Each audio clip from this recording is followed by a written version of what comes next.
I was 10 years old in June of 1990 when my parents split up, and they divorced not long after. At the time, we lived in Colorado Springs, where my father was stationed at Fort Collins. My father and I were very outdoorsy. My mother, an older sister, not so much. I loved camping, hiking, fishing, and horseback riding. When my parents divorced in November, my mother took my older sister, Christy, and me to Price, Utah to live with our grandmother. It was a big change for me, not to mention a culture shock. I was very hurt and angry about all these changes, and it seemed like no one cared how it made me feel. So in January of 1991, when I turned 11, I just wanted to get outside and camp and hike. I begged and pleaded and threw tantrums. I was new to the desert setting and was more than curious. I wanted to explore. By this time, my mother had started dating a man named Hugh. In February, after they had been dating for about 2 months, he told my mother he would be glad to take us camping. He told me he understood why I was so angry and wanted me to be happy. Sounds great, right? So at the end of February, he took Christy, myself, and my mother out to the San Rafael Desert in southern Utah to camp for 2 nights. I was so excited. Right before we were to leave, my mother's work called and told her she would have to work Saturday, even though she had requested the weekend off. It was either come in to work or don't come back. We left Friday to go to the desert, and on Saturday morning after breakfast, my mom left for work and took Christy with her because Christy had her learner's permit and wanted to get more driving practice in. That left me alone with the boyfriend. At first, it was fine. We hiked up a mesa to a cave where he showed me some very cool Native American cave paintings. He showed me how to look for arrowheads and flint and told me about the Navajo and Paiute peoples who had inhabited the areas. I was fascinated. Then, like a cloud passing over the sun, his mood darkened very, very quickly. To this day, I don't know why. He started telling me I was not a good child, that I was a brat who didn't deserve his kindness and knowledge. He told me my mother deserved a better daughter. He said everyone would be better if I just walked off into the desert and disappeared.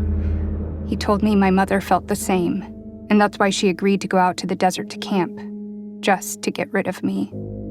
She hated camping. I knew that.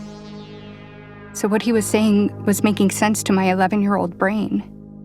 He told me I should run so he wouldn't have to hurt me. Then he started loading what I believe was a .38. I ran. I wasn't paying attention to where I was going. I was just crying and running and very scared. I have no idea how long I ran or how far. All I knew was I needed to get away and out of sight. When I finally felt safe enough to stop running, when I couldn't see the camp or smoke from the fire, I started looking for somewhere to hide. I found another cave and sat inside it for a while.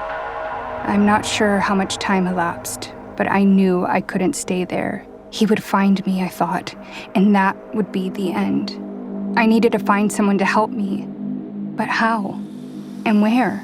I remembered my father teaching me that if you ever got lost in the mountains, you should find a river, if possible, and follow it downstream, and that would lead you to a town. So that's what I did. I later found out that in the desert, you're supposed to go upstream, not down. I don't know if that's true, but that's what they told me then. I remembered from our drive the previous day that there was a river somewhere nearby, so I went off looking for it. Once I found it, I followed it downstream while lost in thought about my mom not wanting me and how I should have never begged to go out there. This was all my fault, and I was probably going to die out there, and that was all my fault too. Why was I such a brat? I wanted to tell my mom I was sorry and ask her to please let me come home. I would never make her do this again, and I would be a good girl. I didn't want to die. Now, in case you're not aware of the desert weather in Utah in the winter, it can be a beautiful day in the 70s and then drop below freezing at night. On this day, it was nice, so I wasn't wearing a coat, just jeans and a t-shirt. Around 4:30 or 5, the sun started going down. I'd been walking since 10 a.m. The temperature started to drop, and I was scared. I started to cry again. I wasn't paying attention and tripped and fell into the river. I scrambled out unharmed. But now I was wet, which made me even colder. The shock of the water snapped me out of my reverie, and I started thinking critically. I needed to find shelter. I had no idea if there were bears, wolves, or any other kind of predator out there. I found another small cave not much bigger than a coat closet that afforded me coverage. I curled up into a ball. If I remember correctly, it got down to 38 that night. Not below freezing, but at the time, it felt like it. Then, the howling and yips started. They told me later it was coyotes, and maybe it was. But to this day, I have never seen coyotes that big, nor have I seen them walk upright. There were several of them, maybe 5. They were moving around me so quickly in the darkness. The only light was from the half moon, and it was not illuminating much. Looking back now, I'm glad it wasn't. These things seemed to linger near me throughout the night, almost like they were curious, or maybe just messing with me. But they didn't seem to be threatening me. They did get close enough that I could see they looked like really big, scary dogs.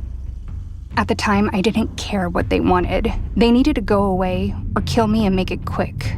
At least, I hoped it would be quick. Sadly enough, I thought this to be more preferable to freezing or starving to death. I had already resigned myself to one or the other.